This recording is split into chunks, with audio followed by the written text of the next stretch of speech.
Item ಯಾವುದೇ ಇರಲಿ try ಮಾಡಿ ಆಚಿ ಚಿಕನ್ ಮಸಾಲಾ. ಆಚಿ ಚಿಕನ್ ಮಸಾಲಾ.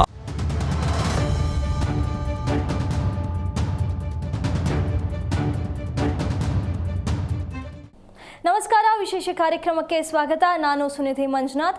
ನಿನ್ನೆ CSK ವರ್ಸಸ್ LSG ಮ್ಯಾಚ್ ಇತ್ತು. LSG ಹೇಗಿದ್ರು ಪಾಯಿಂಟ್ಸ್ ಟೇಬಲಲ್ಲಿ ಲಾಸ್ಟಲ್ಲಿದೆ. CSK ಆರಾಮಾಗಿ ಗೆದ್ದು ಪ್ಲೇ ಆಫ್ ಜರ್ನಿಗೆ ಎಂಟರ್ ಆಗುತ್ತೆ ಅನ್ನುವಂಥ ಹೋಪಲ್ಲಿ CSK ಫ್ಯಾನ್ಸ್ ಇದ್ರು. ಆದರೆ ನಿನ್ನೆ LSG ತಂಡ CSKನ ಸೋಲಿಸಿದೆ. ಅದು ಎಲ್ರಿಗೂ ಕೂಡ ಆಶ್ಚರ್ಯ ಆಗಿರೋದಂತೂ ನಿಜ. ಇದು ಇನ್ನೊಂದು ಕಡೆ. ಆದರೆ ಇನ್ನೊಂದು ಕಡೆ ಇವತ್ತು GT ವರ್ಸಸ್ KKR ಮ್ಯಾಚ್ ಇದೆ. GT ಪ್ರಬಲವಾದಂಥ ತಂಡ, ಈಗ ಪಾಯಿಂಟ್ಸ್ ಟೇಬಲಲ್ಲಿ ಸೆಕೆಂಡ್ ಪ್ಲೇಸ್ ಇರುವಂತದ್ದು. ಆ ಒಂದು ತಂಡವನ್ನ KKR ಕಟ್ ಹಾಕುವಂತ ಪ್ರಯತ್ನವನ್ನ ಮಾಡುತ್ತಾ ಅಥವಾ GT ಗೆದ್ದು ಕ್ವಾಲಿಫೈ ಆಗುತ್ತಾ ಅನ್ನುವಂತ ಕುತೂಹಲ ಕೂಡ ಇದೆ. ಇದಾಗಿತ್ತು ಇದೇ ಇವತ್ತಿನ ವಿಶೇಷ IPL kick.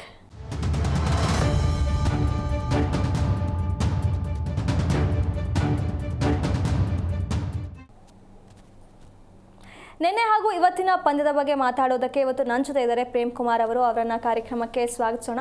Prem sir, welcome to the show. Thank you. ಹಾಗೆ ಮಂಜುನಾಥ್ ಅವರು ಕೂಡ ಇದ್ದಾರೆ, ಅವರನ್ನು ಕಾರ್ಯಕ್ರಮಕ್ಕೆ ಸ್ವಾಗತಿಸೋಣ. Manjunath sir, welcome to the show.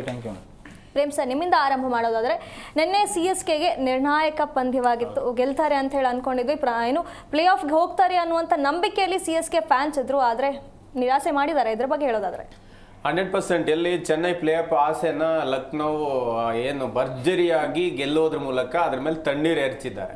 But ನಿನ್ನೆ ಗೆಲ್ಲೇಬೇಕಾಗಿತ್ತು. 6 ಮ್ಯಾಚ್ ಆಡಿ 6 ಸೋತು 6ನೇ ಸ್ಥಾನ. ಅಲ್ಲಿ ಒಂದು ತೃಪ್ತಿ ಇದೆ. ಈಗ ಒಂದು ಮುಂದಿನ ಮ್ಯಾಚ್ಗಳನ್ನ ಗೆಲ್ಲಲೇಬೇಕು, ಜೊತೆಗೆ ಬೇರೆಯವ್ರ ಮೇಲೆ ಡಿಪೆಂಡ್ ಕೂಡ ಆಗ್ಲೇಬೇಕು. CSK ಸ್ಥಿತಿ ಆಗಿದೆ.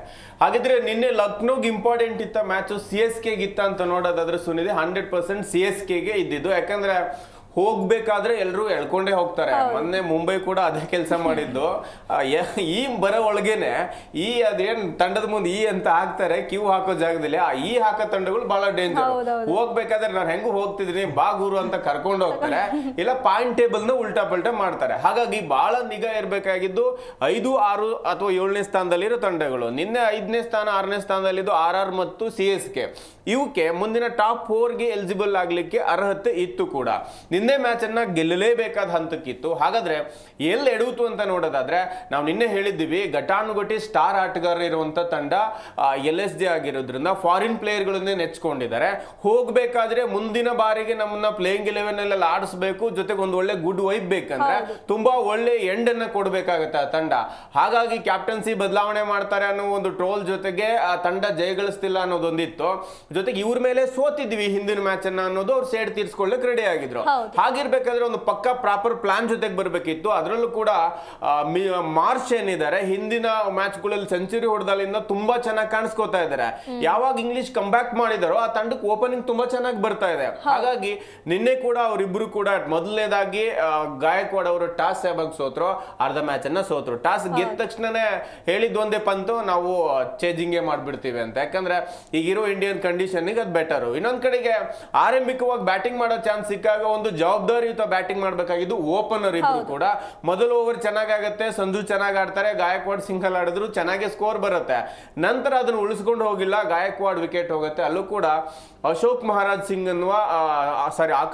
ಸಿಂಗ್ ಅನ್ನುವ ಹೊಸ ಬೌಲರ್ ಅವರು ಇಂಟ್ರೊಡ್ಯೂಸ್ ಮಾಡ್ತಾರೆ. ನಿನ್ನೆ ಕೂಡ ಅವರು ಒಂದ್ ಚೀಟಿ ಓಪನ್ ಮಾಡ್ತಾರೆ. ಯಾವಲ್ಲ ನಾವು ಎಕ್ಸಾಮ್ ಅಲ್ಲಿ ಚೀಟಿ ತಗೊಂಡೋದ್ರೆ ಹೊರಗೆ ಡಿಬಾರ್ ಮಾಡ್ತಾರೆ, ಅಲ್ಲಿ ಚೀಟಿ ತಗೊಂಡೋದ್ರೆ ಸಕ್ಸಸ್ಫುಲ್ ಕಾಣ್ತಾರೆ. ನಿನ್ನೆ ಅವರು ಕೂಡ ಮೊದಲ ವಿಕೆಟ್ ಒಂದು ಕ್ಯಾಪ್ಟನ್ ಎತ್ಕೊಂಡ್ರೆ, ನಂತರ ಓಪನರ್ ಇಬ್ಬರನ್ನು ಅವರೇ ಕಳಿಸ್ತಾರೆ. ಸಂಜು ವಿಕೆಟ್ ಕೂಡ ಅವರೇ ಎತ್ಕೊಳ್ತಾರೆ. ನಂತರ 3ನೇ ಕ್ರಮಾಂಕದಲ್ಲಿ ಹಿಂದಿನ ಮ್ಯಾಚ್ ಉರ್ವಿಲ್ ಪಟೇಲ್ ಏನು ಒಳ್ಳೆಯ 50 ಬಾರಿಸಿದ್ರು 13 ಬಾಲಿಗೆ, ಆ ವಿಕೆಟ್ ಕೂಡ ಅವರೇ ಕಿತ್ಬಿಟ್ಟು ಒಂದು ರೀತಿ ಬೆನ್ನೆಲುಬನ್ನ ಮುರಿತಾರೆ. ಈ ಹಂತಕ್ಕೆ ಚೇತರಿಸ್ಕೊಳ್ಳುತ್ತೋ ಇಲ್ಲೋ, 150 ಆಗುತ್ತೋ ಇಲ್ಲೋ ಅನ್ನೋ ಹಂತಕ್ಕೆ 8 ಕೋಟಿ ಕೊಟ್ಟಿದೀವಿ, ಆಡ್ತಾ ಇಲ್ಲ ಅನ್ನುವ ಹುಡುಗ ನಿನ್ನೆ ಆಡ್ಲೇಬೇಕಾದ ಸಿಚುವೇಶನ್ ಬಂದಿದ್ದು. ಕಾರ್ತಿಕ್ ಶರ್ಮಾ ಹಿಂದೆ ಕೂಡ 50 ಬಾರಿಸಿದ್ರು, ನಿನ್ನೆ ಒಳ್ಳೆ ಇನ್ನಿಂಗ್ಸ್ ಅನ್ನ ಆಡ್ತಾರೆ. ಅವ್ರು ಫಸ್ಟ್ ಕ್ಲಾಸ್ ಅಲ್ಲಿ ಸುನಿಧಿ 6 ಹೊಡೆಯೋದಕ್ಕೆ ಹೇಳಿ ಮಾಡಿಸಿರೋ ವೈಭವ್ ಸೂರ್ಯವಂಶಿ ತರದ ಆಟಗಾರ ಆತ. ಹಾಗಾಗಿ ಅವ್ರ ಮೇಲೆ ದುಡ್ಡು ಹಾಕಿರತ್ತೆ. ನಿನ್ನೆ ಅವರು ಒಂದು 5 6 ಹೊಡೆದು ಹಳೆ ಫಾರ್ಮಿಗೆ ಮರಳುತ್ತಾರೆ. ಆದ್ರೆ 100 ಮಾಡೋ ಅವಕಾಶನೇ ಇತ್ತು. ಸ್ವಲ್ಪ ಅವರು ಅವಸರ ಮಾಡಿಕೊಂಡ್ರು. ಒಳ್ಳೆಯ ಪಾರ್ಟ್ನರ್ಶಿಪ್ ಬರುತ್ತೆ. ಬ್ರಾವಿಸ್ ಬ್ಯಾಟ್ ಇಷ್ಟು ದಿನ ಸಜ್ಜಾಗಿರ್ಲಿಲ್ಲ. ಒಂದು ಕಾರ್ತಿಕ್ ಶರ್ಮಾ ತುಂಬಾ ಒಳ್ಳೆ ಲಯದಲ್ಲಿ ಇದಕ್ಕೆ ಅವ್ರಿಗೆ ಸಾಥ್ ಕೊಟ್ಕೊಂಡ್ ಬಂದ್ರು ಕೂಡ ಒಳ್ಳೆ ರನ್ ಬಂತು. ನಂತರ ಶಿವಮ್ ದುಬೆ ಕೂಡ ಆಡಿರ್ಲಿಲ್ಲ ಇಷ್ಟು ದಿನ. ಲಾಸ್ಟ್ ಓವರ್ ಅಲ್ಲಿ ಒಂದು 22 ರನ್ 21 ರನ್ ಬರುತ್ತೆ 6 ಬೌಂಡ್ರಿ ಮೂಲಕ. ಹಾಗೆ ಒಂದು ಸ್ಪರ್ಧಾತ್ಮಕ ಮತ 187. ನನಗನ್ಸುತ್ತೆ 187 ದೊಡ್ಡ ಬ್ಯಾಟಿಂಗ್ ಬಳಗ ಇರುವ ಫಾರಿನ್ ಪ್ಲೇಯರ್ಗೆ ಅಲ್ಲಾಗಿತ್ತು. ಹಾಗಾಗಿ ಉತ್ತಮವಾಗಿ ಮಾರ್ಚ್ ಆಡ್ತಾರೆ. ನಂತರ ಅವರಿಗೆ ಜುಗಲ್ಬಂದಿ ಅಂತ ಹೇಳಿದ್ರೆ ವಿಕೆಟೇ ಹೋಗಲ್ಲ. 11 ಓವರಿಗೆ ವಿಕೆಟ್ ಕಳಿಸುತ್ತೆ. ಅದಾಗಲೇ 135 ರನ್ ಬಂದಿರುತ್ತೆ. 11.4 ಬಾಲಿಗೆ ಇಂಗ್ಲಿಷ್ ಔಟ್ ಆಗ್ತಾರೆ. ಏನೂ ಡ್ಯಾಮೇಜ್ ಇಲ್ಲ. ಒಂದ್ ಸೈಡ್ ಆಲ್ರೆಡಿ ಮ್ಯಾಚ್ ಆಗಿತ್ತು. ನಾವು CSK ಪರ ನೋಡೋದಾದ್ರೆ ಕಾಂಬೋಜ್ ಒಳ್ಳೆ ಬೌಲಿಂಗ್ ಮಾಡಿದ್ರು. ಅವರು ಕೂಡ ಒಳ್ಳೆ ಲಯದಲ್ಲಿದ್ದಂತ ಬೌಲರು. ನಿನ್ನೆ ಅವರೇ 63 ರನ್ ಬಿಟ್ಕೊಡ್ತಾರೆ ಅಂತ ಹೇಳಿದ್ರೆ ದೊಡ್ಡ ಮೈನಸ್ ಆಗುತ್ತೆ ಅವರಿಗೆ. ಬೌಲರ್ಗಳು ಯಾರು ಕೂಡ ಕೈ ಹಿಡಿಯಲ್ಲ. ಹಾಗಾಗಿ ಈಸಿ ಬ್ಯಾಟಿಂಗು. ಇನ್ನು ಲಾಸ್ಟ್ ಓವರ್ ನೀವು ನೋಡಿದ್ರಲ್ವಾ, ಬ್ಯಾಕ್ ಟು ಬ್ಯಾಕ್ 4-6 ಮೂಲಕ ವಿನ್ ಮಾಡ್ತಾರೆ. ಇಲ್ಲಿ ನಿರ್ಣಾಯಕ ಪಂದ್ಯದಲ್ಲಿ ಕೈ ಸುಟ್ಕೊಂಡಿದ್ದು CSK. ಮುಂದೆ ಅದು ಹೇಗೆ ಪುಟದೇಳುತ್ತೆ ಅನ್ನೋದನ್ನ ನಾವು ನೋಡ್ಬೇಕು ಸುನೀಲ್. ಹಾಗೆ ಮಂಜುನಾಥ್ ಸರ್, ನಿನ್ನೆ ನಾವು ನೋಡಿದ್ವಿ, ಈಗ ಇದು ನಿನ್ನೆ ಅಷ್ಟೇ ಅಲ್ಲ, ಈಗ ಸತತವಾಗಿ ನೋಡ್ತಾ ಬರ್ತಿರೋದು ಎಲಿಮಿನೇಟ್ ಆಗೋ ಹಂತದಲ್ಲಿರೋ ಟೀಮ್ಗಳೆಲ್ಲವೂ ಈಗ ಸರ್ ಹೇಳ್ದಾಗೆ ಎಳ್ಕೊಂಡು ಹೋಗ್ತಿದ್ದಾರೆ. ಎಲ್ಲ ಸಂಪೂರ್ಣವಾಗಿ ಪಾಯಿಂಟ್ಸ್ ಟೇಬಲೇ ಉಲ್ಟಾ ಆಗೋ ರೀತಿಲಿ ಆಗೋಗ್ತಾ ಇದೆ. ಈಗ LSG ಕೂಡ ಅದೇ ಲಯದಲ್ಲಿ ಮುಂದಿನ ವರ್ಷಕ್ಕೆ ತಯಾರಿ ಅನ್ನೋ ರೀತಿಯಲ್ಲಿ ನಿನ್ನೆ CSK ಹೊಡಿತಾ ಹೇಗೆ?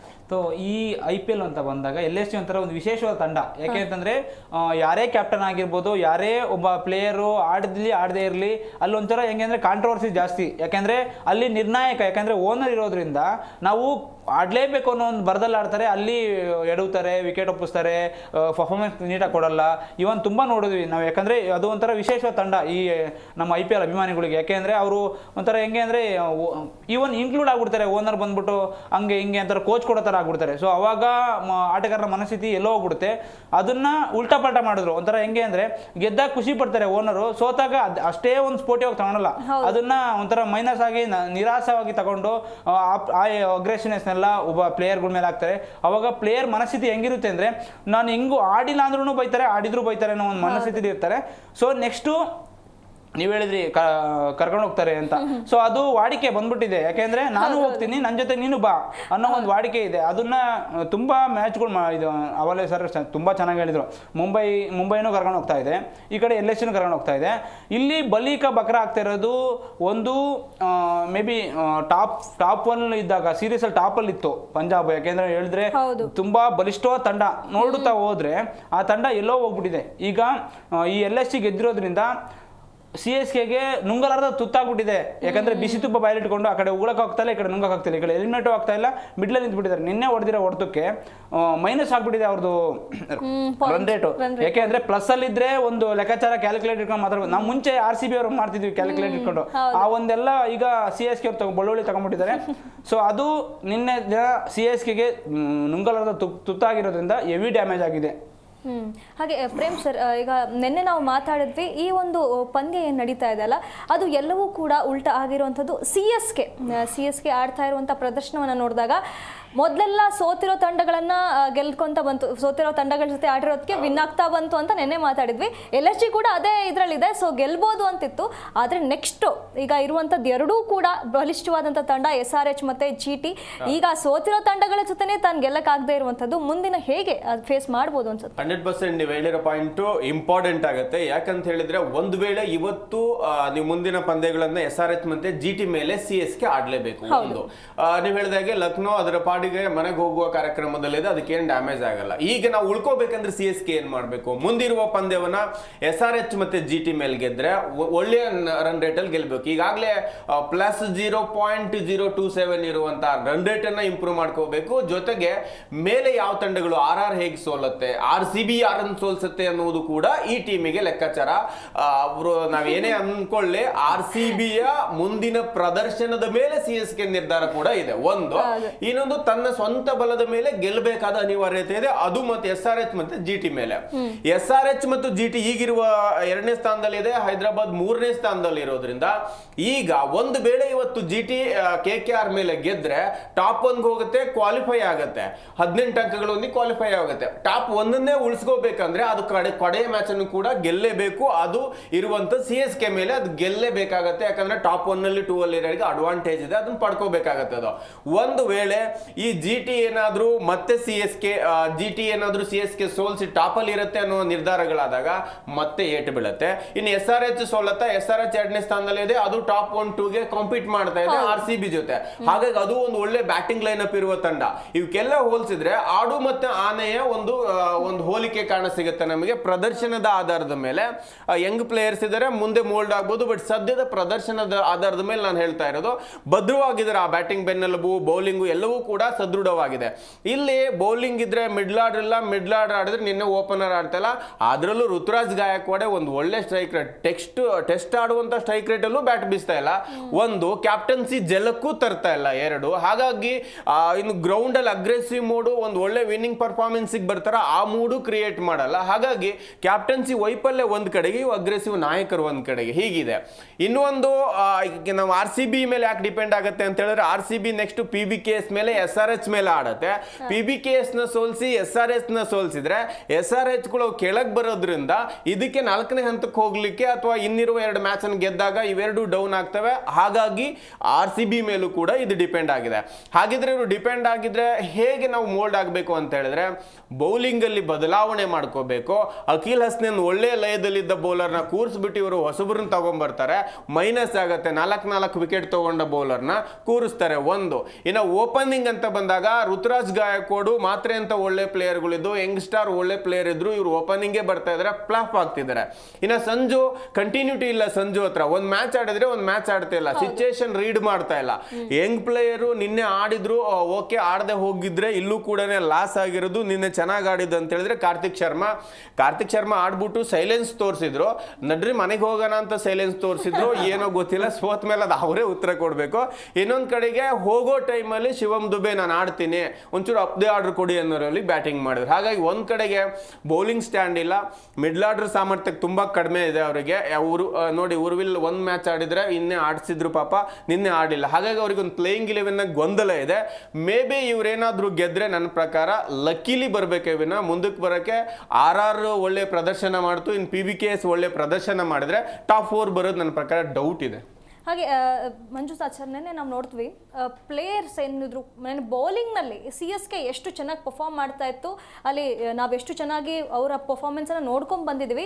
ನೆನ್ನೆ ತುಂಬ ಕಾಸ್ಟ್ಲಿ ಆದರೂ CSK ಬೌಲರ್ಸ್ ಅಂತ ನಿಮ್ಗೆ ಅನ್ನಿಸ್ಲಿಲ್ವಾ? ತುಂಬಾ ಕಾಸ್ಟ್ಲಿ ಆದರು. ಕಾಂಬೋಸ್ ಆಗಿರ್ಬೋದು ಅಥವಾ ಇನ್ನಿತರ ಬೌಲರ್ಗಳು ನೋಡ್ತಾ ಹೋದರೆ, ಸೊ ಇದು ಒಡಿಬಡಿ ಆಟಕ್ಕೆ ವೇದಿಕೆ ಸಿದ್ಧವಾಗಿರೋದ್ರಿಂದ ಎಲ್ಲರೂ ಹೊಡೆಯೋಕ್ಕೆ ಟ್ರೈ ಮಾಡ್ತಾರೆ. ಅಂಥದ್ರಲ್ಲಿ ನಿಕೋಲಸ್ ಪೂರ್ನಂತಹ ದೈತ್ಯನ ಮುಂದೆ ನಾವು ಬೌಲಿಂಗ್ ಮಾಡಬೇಕು ಅಂದರೆ 1000 ಸಲ ಯೋಚನೆ ಮಾಡಿ ಅವ್ರಿಗೆ ಬೌಲಿಂಗ್ ಮಾಡಬೇಕು, ಯಾವ ಲೆಂತಲ್ಲಿ ಬೌಲಿಂಗ್ ಮಾಡಬೇಕು, ಎಷ್ಟನೇ ಸ್ಟಂಪಲ್ಲಿ ಬೌಲಿಂಗ್ ಮಾಡಬೇಕು ಅಂತ ಯೋಚನೆ ಮಾಡಿ ಬೌಲಿಂಗ್ ಮಾಡಬೇಕು. ಇಡೀ ಸೀರೀಸಲ್ಲಿ ಒಂದು ಹೈಯೆಸ್ಟ್ ವಿಕೆಟ್ ಟೇಕರ್ ಆಗಿರೋದು ಕಾಂಬೋಜ್ ಅವರೇ ಈ ರೇಂಜಲ್ಲಿ ಹೊಡೆಸ್ಕೊಂಡ್ರು ಅಂತಂದರೆ ಮಿಕ್ಕಿದ ಬೌಲರ್ಗಳಿಗೆ ಒಂಥರ ಹೆಂಗೆ ಅಂದರೆ ಅವ್ರಿಗೆ ಹೊಡೆದ್ಬಿಟ್ಟಲ್ಲಪ್ಪ ಅನ್ನೋ ಒಂದು ಕನ್ಫ್ಯೂಷನ್ ಸ್ಟಾರ್ಟ್ ಆಗಿಬಿಡುತ್ತೆ. ಸೊ ಅಲ್ಲಿ CSKಲಿ ಸರ್ ತುಂಬ ಚೆನ್ನಾಗಿ ಹೇಳಿದ್ರು ನೋಡಿ, 4 ವಿಕೆಟ್ ತಗೊಂಡಂತ ಅಖಿಲ್ ಹುಸೇನ್ನ ಬ್ಯಾಕ್ ಮಾಡಿಬಿಟ್ಟು ಇವ್ರಿಗೆ ಹೊಸಬ್ರಿಗೆ ಮಣೆ ಹಾಕಿದ್ದಾರೆ ಅಂತಂದರೆ ಇವ್ರಿಗೆ ಯಾಕೆ ಪ್ಲೇಯಿಂಗ್ ಇದು ಕ್ವಾಲಿಫೈ ಆಗಬೇಕು ಅನ್ನೋ ಆಸೆ ಇಲ್ಲ ಅನ್ನೋದು ನಮಗೆ ಗೆದ್ದು ಕಾಣ್ತಾ ಇದೆ. ಯಾಕೆಂದರೆ ಅಂಥ ಒಬ್ಬ ಪ್ಲೇಯರು, ಅಂಥ ಒಬ್ಬ ಇಂಪ್ಯಾಕ್ಟ್ ಮಾಡಿರೋ ಪ್ಲೇಯರ್ ನೋಡಿ, ಅವರು ಅಖಿಲ್ ಹುಸೇನ್ ಬಂದಾಗ ತುಂಬ ಮ್ಯಾಚ್ಗಳನ್ನ ಗೆದ್ಕೊಂಡಿರೋದು ನೋಡಿದ್ದೀವಿ ನಾವು. ಅಂಥವ್ರನ್ನ ಬ್ಯಾಕ್ ಮಾಡಿ ಇನ್ನೊಬ್ಬರನ್ನ ನೀವು ಬೌಲಿಂಗ್ ಮಾಡಿಸ್ತೀರಾ ಅಂತಂದರೆ ಎಲ್ಲೋ ಒಂದು ಕಡೆ ಕ್ಯಾಪ್ಟನ್ಸಿ ವೈಫಲ್ಯ ತುಂಬ ಕಾಡ್ತಾ ಇದೆ. ಆಮೇಲೆ ಅಪ್ ಆರ್ಡ್ರು ತುಂಬಾ ಡಲ್ ಆಗ್ತಾ ಇದೆ. ಆಯುಷ್ ಮಾತ್ರೆ ತುಂಬ ಚೆನ್ನಾಗಿ ಸಾಥ್ ಕೊಡ್ತಾ ಇದ್ರು ಸ್ಯಾಮ್ಸನ್ಗೆ. ಅದಾದಮೇಲೆ ಗಾಯಕ್ವಾಡು ಸ್ವಲ್ಪ ಚೇತರಿಸ್ಕೊಂಡು ಆಡ್ತಾ ಇದ್ರು. ಅವ್ರು ಹೆಂಗೆ ಅಂತಂದರೆ ಒಂದು ಕಮ್ಮಿ ಬಾಲ್ಗೆ 150 ಹೊಡೆಯರಲ್ಲ, ಜಾಸ್ತಿ ಬಾಲಿಗೆ 50 ಹೊಡೆದು ಸೆಲೆಬ್ರೇಷನ್ ಮಾಡೋಂಥ ವ್ಯಕ್ತಿ ಅವರು. ಸರ್ ಟೆಸ್ಟ್ ಪ್ಲೇಯರ್ ಥರ ಬಿಹೇವ್ ಮಾಡ್ತಾ ಇದ್ದಾರೆ. ಒಂದು ಜೋಶ್ ಇಲ್ಲ ಫೀಲ್ಡಲ್ಲಿ ಆಗಿರ್ಬೋದು, ಬೌಲರ್ಗಳ ಹತ್ರ ಫೀಲ್ಡಿಂಗ್ ಆಗಲಿ ಆ್ಯಕ್ಟಿವ್ನೆಸ್ ಇಲ್ಲ ಅವ್ರ ಹತ್ರ. ಆ ವ್ಯಕ್ತಿ ಏನಾದ್ರೂ ಇನ್ನೂ ನೆಕ್ಸ್ಟ್ ತಿದ್ಕೊಂಡಿಲ್ಲ ಅಂತಂದರೆ CSK ಆರಾಮ್ಸೆ ಮನೆಗೆ ಹೋಗೋದ್ರಲ್ಲಿ ಯಾವುದೇ ಒಂದು ಡೌಟ್ ಇಲ್ಲ. ಹಾಗೆ ಪ್ರೇಮ್ ಸರ್, ನಿನ್ನೆ ಮ್ಯಾಚಲ್ಲಿ ಮಿಚೆಲ್ ಅವ್ರದ್ದು ನಾವು ಬ್ಯಾಟಿಂಗ್ ನೋಡಿದ್ವಿ. ಅವ್ರು ಹಿಂದೆ 100 ಹೊಡ್ತಿದ್ದಾರೆ, ಅದೇ ಫಾರ್ಮಲ್ಲಿ ಕಂಟಿನ್ಯೂ ಮಾಡಿದ್ರು. ನಿನ್ನೆ ಏನಾದರೂ ರನ್ಔಟ್ ಆಗದೆ ಇದ್ದಿದ್ರೆ ಇನ್ನೂ ಎಂಥ ಭರ್ಜರಿ ಔಟ್ಬೋದಾಗಿತ್ತು. ನಿಜ, ಅವ್ರು ನಾಟ್ ಔಟ್ ಆಗ್ತಾ ಇದ್ರು. ಅವ್ರನ್ನ ಎಲ್ಲೂ ಕಟ್ಟಾಕಕ್ಕೆ ಆಗಲ್ಲ ಅನ್ನೋದು ಎಲ್ಲ ಬೌಲರ್ಗೂ ದಂಡಿಸ್ತಾ ಬಂದಾಗ ಚೆನ್ನಾಗಿ ಅರ್ಥ ಆಗಿತ್ತು. CSK ಅವ್ರನ್ನ ಕಟ್ಟಾಕಕ್ಕೆ ಆಗಲ್ಲ. ಒಂದ್ ವೇಳೆ ಅವ್ರು ಔಟ್ ಆಗದೆ ಹೋಗಿದ್ರೆ 14ಕ್ಕೆ ಹೋಗ್ತಾ ಇರಲಿಲ್ಲ, 14ಕ್ಕೆ ಫಿನಿಶ್ ಆಗೋ ಚಾನ್ಸಸ್ ಇತ್ತು. ಆ ಲೆವೆಲಿನ ಬ್ಯಾಟಿಂಗ್ ಮಾಡಿದ್ರು ನಿನ್ನೆ. ಪಾಪ ಇದೆಲ್ಲ ಈ ರನ್ಔಟ್ ಏನಿದೆ ಅಲ್ವಾ, ಓಡಕ್ ಹೋಗಿ ರನ್ಔಟ್ ಆದ್ರು ಓಕೆ, ಅದು ನಾನ್ ಸ್ಟ್ರೈಕ್ ಅಲ್ಲಿ ಇದ್ದಾಗ ಬೌಲರ್ ಕೈಗೆ ಟಚ್ ಆಗಿ ರನ್ಔಟ್ ಆಗೋದಿದೆಯಲ್ಲ, ಅದು ಸೆಕೆಂಡ್ ಅಲ್ಲಿ ಬರುತ್ತೆ ಬಾಲ್. ಅದರಲ್ಲೂ ಕೂಡ ಪೂರನ್ ಅಂತ ಹಿಟ್ಟರ್ ಹೊಡೆದಿರ್ಬೇಕಾದ್ರೆ ತುಂಬಾ ಸ್ಪೀಡ್ ಇರುತ್ತೆ, ಅದು ಸ್ಟ್ರೈಟ್ ಬಂದಾಗ ಟಚ್ ಮಾಡ್ತಾರೆ ಬೌಲರ್, ಲಕ್ಕಿಲಿ ಟಚ್ ಆಯ್ತು, ಹಾಗಾಗಿ ಅವ್ರು ತಿರುಗಿ ನೋಡದೇನೆ ಹೋಗ್ಬಿಟ್ರು ಪಾಪ. ಅವರಿಗೆ ನನ್ನ ಪ್ರಕಾರ ಇನ್ನೊಂದು ಸೆಂಚುರಿ ಬರೋದು ನಿನ್ನೆ, ಅದು ಲಾಸ್ ಆಯ್ತು, ಒಳ್ಳೆ ಲಯದಲ್ಲಿದ್ರು. ಇದು ಅನ್ಲಕ್ಕಿ, ಏನು ಮಾಡೋಕ್ಕಾಗಲ್ಲ. ಗೆಲ್ತೀವಿ ಅನ್ನೋದು 100% ಇತ್ತು. ಒಂದ್ ಸ್ಟ್ರೈಕ್ ಒಂದ್ ಎಂಡ್ ಅಲ್ಲಿ ಆರಂಭಿಕವಾಗಿ ನಿಂತು ನಾಟ್ ಔಟ್ ಆಗಿ ಗೆಲ್ಸ್ಕೊಂಡು ಹೋದಾಗ ಆ ಪ್ರೌಡ್ ಫೀಲ್ ತುಂಬಾ ಚೆನ್ನಾಗಿರುತ್ತೆ. ಜೊತೆಗೆ ಇನ್ನೊಂದಿಷ್ಟು ರನ್ ಬಂದಾಗ ಸೆಂಚುರಿ ಆಗೋದಿಲ್ಲ, 10 2 ಬಾಲಲ್ಲಿ ಹೊಡೆದ್ ಬಿಡ್ತಿದ್ರು ಆ ರನ್. ಹಾಗಾಗಿ ವೈಯಕ್ತಿಕವಾಗಿ ಅವ್ರಿಗೆ ಲಾಸ್ ಆಯ್ತು, ತಂಡಕ್ಕೆ ಲಾಭ ಆಯ್ತು. ಜೊತೆಗೆ ಅವ್ರು ಮಾಡಿರೋ 90 ರನ್ ಏನಿದೆಯಲ್ಲ, ಅದು ತಂಡಕ್ಕೆ, ಯಾವ ತಂಡಕ್ಕೆ, CSK ತಂಡಕ್ಕೆ ದೊಡ್ಡ ಬರೆನೆ 100% ಹೇಳಿತು ನಿನ್ನೆ. ಹಾಗೆ ಮಂಜುನಾಥ್ ಸರ್, ಇವತ್ತಿನ ಮ್ಯಾಚ್ ಬಗ್ಗೆ ಮಾತಾಡೋದಾದ್ರೆ, ಇವತ್ತು GT ವರ್ಸಸ್ KKR ಮ್ಯಾಚ್ ಇದೆ. KKRಗೆ ಇವತ್ತು GTನ ಎದುರಿಸೋದು ತುಂಬಾ ಕಷ್ಟ, ಯಾಕಂದ್ರೆ ಟಾಪ್ ಪಾಯಿಂಟ್ಸ್ ಟೇಬಲ್ ಅಲ್ಲಿ ಟಾಪ್ ಅಲ್ಲಿ ಇದ್ದಾರೆ GT. ಅವರು ಈಗ ತಮ್ಮ ಪೊಸಿಷನ್ ಅನ್ನ ಉಳಿಸ್ಕೋಬೇಕು, ಟೇಬಲ್ ಟಾಪ್ಗೆ ಹೋಗಬೇಕು, ಕ್ವಾಲಿಫೈ ಆಗಬೇಕು ಅನ್ನುವಂಥ ಒಂದು ಹಠದಲ್ಲಿ ಇವತ್ತು ಬರ್ತಾರೆ. ಹಾಗೆ KKR ಕೂಡ ಇನ್ನು ಅವರಿಗೆ ಪ್ಲೇ ಆಫ್ಗೆ ಹೋಗುವಂಥ ಕೆಲವೊಂದಿಷ್ಟು ಚಾನ್ಸಸ್ ಇರೋ ಕಾರಣ ಅವರು ಕೂಡ ಪ್ರಯತ್ನ ಮಾಡ್ತಾರೆ. ಇವತ್ತು ಇವರಿಬ್ಬರ ನಡುವೆ ಇರುವಂಥ ಟಕ್ಕರ್ ಹೇಗಿರುತ್ತೆ? ಟಕ್ಕರ್ ಅಂತ ಬಂದರೆ ಬ್ಯಾಟಿಂಗಲ್ಲಿ KKR ಟಾಪಲ್ಲಿದೆ. ಸೊ ಬಲಾಬಲ ಅಂತ ನೋಡಿದಾಗ ಬಲಾಬಲ ಬೌಲಿಂಗಲ್ಲಿ ತುಂಬಾ ನೀಟಾಗಿದೆ, 50-50 ಇದೆ. ಯಾಕೆಂದರೆ ಅಲ್ಲೂ ಚೆನ್ನಾಗಿ ಬೌಲಿಂಗ್ ಮಾಡೋರಿದ್ದಾರೆ, ಇಲ್ಲಿನೂ ಚೆನ್ನಾಗಿ ಬೌಲಿಂಗ್ ಮಾಡೋರಿದ್ದಾರೆ. ಯಾಕಂದರೆ ಬೌಲಿಂಗಿಂದನೇ ಆಲ್ಮೋಸ್ಟ್ ಅಲ್ಲಿ ತಂಡ ಗೆದ್ದಿರೋದನ್ನ ನಾವು ನೋಡ್ತಾ ಹೋಗ್ತಿದ್ವಿ. ರಿಂಕು ಸಿಂಗ್ ಫಾರ್ಮಿಗೆ ಬಂದಿಲ್ಲ, ಈಗ ರಿಂಕು ಸಿಂಗ್ ಫಾರ್ಮಿಗೆ ಬಂದಿದ್ದಾರೆ. ಆಮೇಲೆ ಫಿನ್ನಲ್ಲೇನು ಫಾರ್ಮಲ್ಲಿ ಇರಲಿಲ್ಲ, ತುಂಬ ಮ್ಯಾಚ್ಗಳನ್ನ ಡಕ್ಔಟ್ ಆಗಿರೋದು ಮತ್ತು ರನ್ ಹೊಡೆದ ಅವರು ಫಾರ್ಮಲ್ಲಿ ಇದ್ದಾರೆ. ಸೊ ಈ ಕಡೆ ನೋಡಿದಾಗ ಈ ಕಡೆ ಸಾಯಿ ಸುರೇಶನ್ ಚೆನ್ನಾಗಿದ್ದಾರೆ, ಆಮೇಲೆ ಬಟ್ಲರ್ ಚೆನ್ನಾಗಿ ಆಡ್ತಾ ಇದ್ದಾರೆ. ಸೊ ಏನು ಟಾಪ್ ಆರ್ಡರ್ ಏನಿದೆಯಲ್ಲ, ಎರಡರಲ್ಲೂ ತುಂಬಾ ಬಲಾಬಲ ತುಂಬ ಚೆನ್ನಾಗಿದೆ. ನಾನು ಗೆಲ್ಲಬೇಕು, ನಾನು ಟಾಪಲ್ಲಿ ಕೂರಬೇಕು ಅಂತ GT ಹೊಡೆದಾಡಿದ್ರೆ, ನಾನು ಕ್ವಾಲಿಫೈ ಆಗಬೇಕು, ಕ್ವಾಲಿಫೈ ಆಗಿ ಈ ಮ್ಯಾಚ್ನ ಗೆದ್ಕೊಂಡು ನಾನು ಕ್ವಾಲಿಫೈ ಆದರೆ ನೆಕ್ಸ್ಟ್ ನೋಡ್ಕೊಳ್ಳೋಣ ಅನ್ನೋ ಒಂದು ಮೂಡಲ್ಲಿ ಇರ್ತಾರೆ. ಸೊ ಟೋಟಲಾಗಿ ನೋಡಬೇಕು ಅಂತಂದರೆ GTನ ಒಂದು ರೀಸನಿಂದ ಗೆಲ್ಲಿಸೋದಾದರೆ, ಫಸ್ಟ್ ಏನಾದ್ರೂ ಅವ್ರೇನಾದ್ರು ಚೇಸ್ ಅಥವಾ ಬ್ಯಾಟಿಂಗ್ ತೊಗೊಂಡ್ರು ಅಂತಂದರೆ ಹೈಯೆಸ್ಟ್ ಸ್ಕೋರ್ ಹೊಡಿಬೇಕು, ಇವರಿಗೆ ಒಂದು ಒಳ್ಳೆ ಟಾಪ್ ಸ್ಕೋರ್ ಕೊಟ್ಟು ಇವ್ರನ್ನ ಕಟ್ಟಾಕೋದ್ರಲ್ಲಿ KKR ಗೆಲ್ಲುತ್ತೆ ಅಂತ ನಾನು ಹೇಳ್ತೀನಿ ನೋಡಿ. ಹಾಗೆ ಪ್ರೇಮ್ ಸರ್, ಈಗ KKRಗೆ ಡೂ ಆರ್ ಡೈ ಸಿಚುವೇಶನ್ ಇರುವಂಥದ್ದು. CSK ಸೋತಿರೋ ಕಾರಣ KKRಗೆ ಇನ್ನೊಂದು ಸ್ವಲ್ಪ ಜೀವಂತ ಇರ್ಬೋದು ಅನ್ನುವಂಥ ಒಂದು ಆಸೆ ಉದ್ಭವ ಆಗಿದೆ. ಅದು ಒಂದು ಕಡೆ. ಇನ್ನೊಂದು ಕಡೆ GT ತನಗೆ ಕ್ಯೂ ಅನ್ನೋ ಒಂದು ಮಾರ್ಕ್ ಬೇಕು ಅನ್ನೋ ಕಾರಣಕ್ಕೆ ತಾನು ಕೂಡ ಹೊಡೆದಾಡುತ್ತೆ.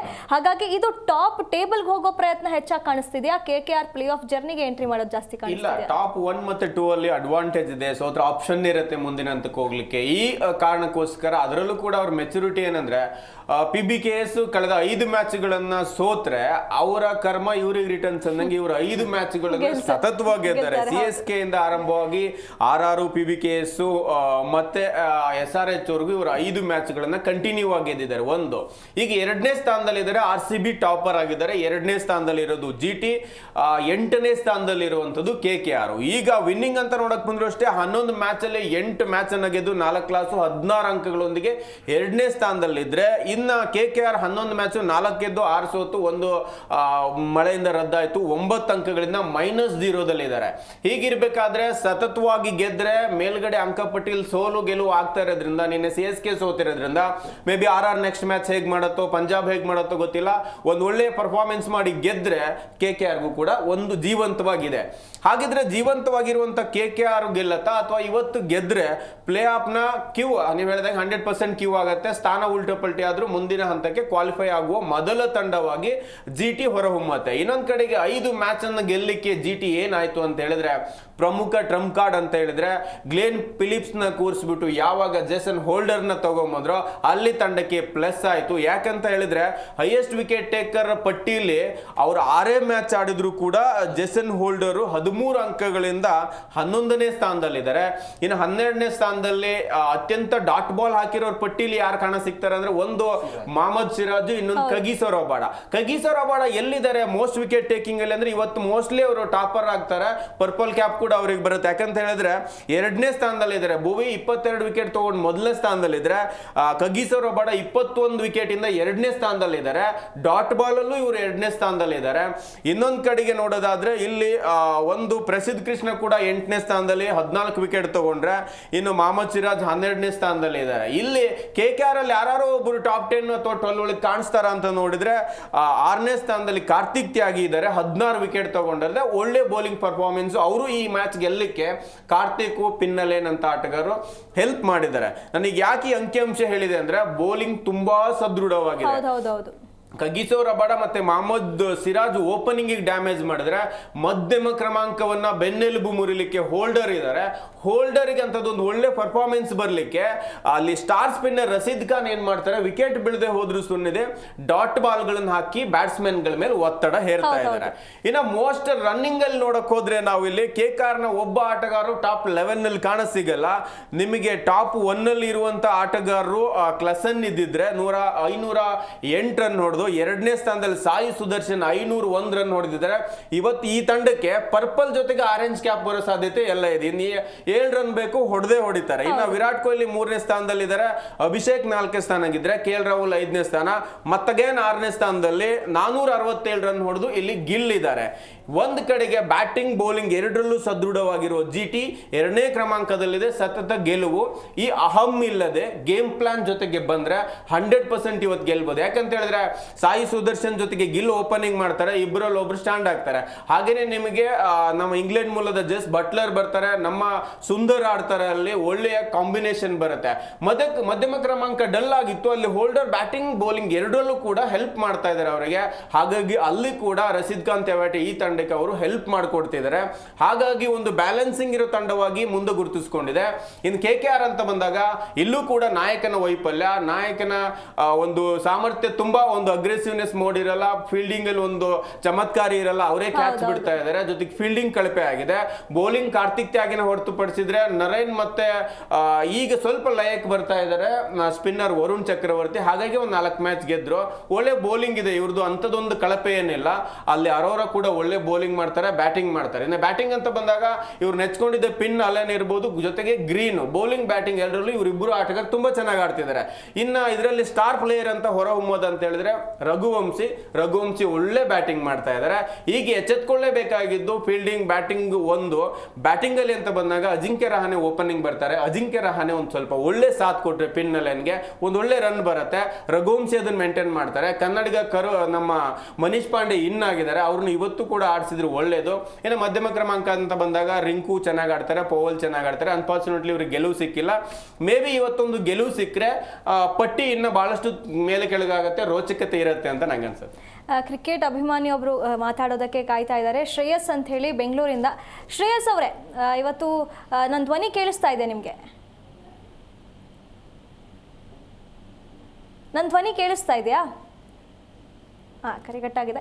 ಮಂಜುನಾಥ್ ಸರ್, ಇವತ್ತು ಹೋಮ್ ಗ್ರೌಂಡ್ KKRಗೆ ಅದು ಇವತ್ತವರಿಗೆ ಪ್ಲಸ್ ಪಾಯಿಂಟ್ ಆಗುತ್ತೆ ಅನ್ಸುತ್ತಾ ನಿಮಗೆ? ಹೋಮ್ ಗ್ರೌಂಡ್ ಎಲ್ಲ ಒಂದು ತಂಡಕ್ಕೂ ಎಲ್ಲ ಒಂದು ಟೀಮ್ಗೂ ಒಂಥರ ಪ್ಲಸ್. ಯಾಕೆಂದ್ರೆ ಒಂದು ಅಭಿಮಾನಿಗಳು ಜಾಸ್ತಿ ಇರ್ತಾರೆ, ಅವರಿಗೆ ಅಲ್ಲಿ ಕ್ರಿಕೆಟ್ ಆಡಿರೋ ಅಭ್ಯಾಸ ಜಾಸ್ತಿ ಇದೆ. ಬೌಲಿಂಗ್ ಅಲ್ಲಿ ಯಾವ ತರ ಬೌಲಿಂಗ್ ಮಾಡಿದ್ರೆ ವಿಕೆಟ್ ತಗೋಬಹುದು, ಯಾವ ಸ್ಟ್ಯಾಂಡಿಗೆ ಯಾವ ತರ ಹಿಟ್ ಮಾಡಿದ್ರೆ 6 ಹೋಗ್ಬೋದು ಅನ್ನೋ ಒಂದು ನಾಲೆಡ್ಜ್ ಇರುತ್ತೆ ಒಬ್ಬ ಪ್ಲೇಯರ್ಗೆ ಆಗಲಿ. ಸೊ ನಾವು ಹೊರಗಿಂದ ಬಂದು ಒಳಗೆ ಈಗ ಅವೇ ಗೇಮ್ ಆಡ್ತಿದೀವಿ ಅಂದ್ರೆ ಸೊ ಅಷ್ಟು ಐಡಿಯಾ ಇಲ್ಲ. ಸೊ ಬೆಟರ್ ಗೆಲ್ಬೋದು, ನಾವು ಅವೇ ಗೇಮಲ್ಲಿ ತುಂಬಾ ಮ್ಯಾಚ್ಗಳು ಗೆದ್ದಿದ್ದೀವಿ. ಸೊ ಪ್ಲಸ್ ಪಾಯಿಂಟ್ ಅಂತ ಬಂದಾಗ ಹೋಮ್ ಗ್ರೌಂಡ್ಗೆ ಆಪರ್ಚುನಿಟಿ ಜಾಸ್ತಿ ಇರುತ್ತೆ. ಸರ್ ತುಂಬಾ ಚೆನ್ನಾಗಿ ಹೇಳಿದ್ರು. ಯಾಕೆಂದ್ರೆ ಬ್ಯಾಟಿಂಗ್ ಬೌಲಿಂಗ್ ಬಲಾಬಲದ ಬಗ್ಗೆ ನೋಡಿದ್ವಿ. ಬ್ಯಾಟಿಂಗ್ ಅಲ್ಲಿ ಅಪ್ಪರ್ ಆರ್ಡರ್ ಅಲ್ಲಿ GT ಇದ್ರೆ, ಲೋಯರ್ ಆರ್ಡರ್ ಅಲ್ಲಿ KKR ಇದೆ. ಬೌಲಿಂಗ್ ಅಲ್ಲಿ 2 ಸಮಬಲವನ್ನ ಕಾದ್ಕೊಂಡಿದ್ರೆ ನೆಕ್ಸ್ಟ್ ಇವತ್ತಿನ ಮ್ಯಾಚು GTಗೆ ಅಥವಾ KKRಗೆ ಎರಡರಲ್ಲಿ ಯಾವ್ದಾನ ಒಂದು ಮಸ್ಟ್ ವಿನ್ ಗೇಮೇ. ಯಾಕೆಂದ್ರೆ ಈ ಕಡೆ GT ಇದ್ರೆ ನೀವು ಹೇಳ್ದಂಗೆ ಕ್ಯೂ ಬರುತ್ತೆ, ಅವರು ಟಾಪ್ 4 ಅಲ್ಲಿ ಕಾಯಂ ಸ್ಥಾನ ಗಟ್ಟಿ ಮಾಡ್ತಾರೆ. ಅದಾದ್ಮೇಲೆ ನೆಕ್ಸ್ಟ್ KKRಗೆ ನೆಕ್ಸ್ಟು ಸರ್ ಅಜಿಂಕ್ಯ ರಹಾನೆ ಬಗ್ಗೆ ಹೇಳಿದ್ರು. ಅಜಿಂಕ್ಯ ರಹಾನೆ ಬದಲಿ ಈಗ ಒಂದು ನರೈನ್ ವಿಕೆಟು ಎಲ್ಲೂ ಅವರಿಗೆ ಮೈನಸ್ನ ಕೊಡಲ್ಲ. ಸೊ ಅವ್ರನ್ನ ಮುಂಚೆ ಎಲ್ಲ ಗೌತಮ್ ಗಂಭೀರ್ ಕೋಚ್ ಆಗಿದ್ದಾಗ ಅವ್ರಿಗೆ ಒಬ್ರು ಲೆಫ್ಟ್ ರೈಟ್ ಕಾಂಬಿನೇಷನ್ ಕಳ್ಸೋರು, ಅವ್ರು ಹೊಡಿಬಡಿ ಆಟ ಆಡೋರು, ಕಮ್ಮಿ ಬಾಲಲ್ಲಿ ಹೊಡಿಬಡಿ ಆಟ ಆಡಿ ಒಳ್ಳೆ ಸ್ಕೋರ್ ಮಾಡಿರೋರು, ಟಾಪಲ್ಲಿ ಒಂದು ಸ್ಕೋರ್ ಮೇಂಟೈನ್ ಮಾಡಿದ್ದು ನಾವು ತುಂಬ ನೋಡಿದ್ದೀವಿ.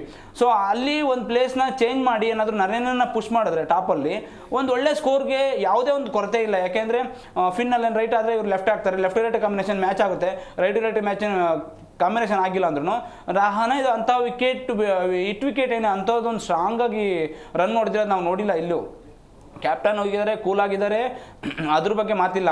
ಸೊ ಇಲ್ಲಿ ಬ್ಯಾಟಿಂಗ್ ಅಂತ ಬಂದಾಗ ಒಂಚೂರು ಬದಲಾವಣೆ ಮಾಡಿಕೊಂಡ್ರೆ ತುಂಬಾ ಒಳ್ಳೇದಾಗುತ್ತೆ. ಯಾಕೆಂದರೆ ಅವ್ರನ್ನ ಎಲ್ಲಿ ಕಳಿಸಿದ್ರೆ ಅವ್ರಿಗೇನು ಅವ್ರ ವಿಕೆಟ್ ಒಪ್ಸಿದ್ರೆ ಏನು ಲಾಸ್ ಇಲ್ಲ ಅವ್ರಿಗೆ. ಯಾಕೆಂದರೆ ಈ ಕಡೆ ಮನೀಶ್ ಪಾಂಡೆ ಇದ್ದಾರೆ, ಮತ್ತು ರಿಂಕು ಸಿಂಗ್ ಇದ್ದಾರೆ, ಪೋವೆಲ್ ಇದ್ದಾರೆ, ರಘುವಂಶಿ ಬಗ್ಗೆ ಮಾತಾಡಿದ್ರು, ರಘುವಂಶಿ ಇದ್ದಾರೆ, ಗ್ರೀನ್ ಇದ್ದಾರೆ.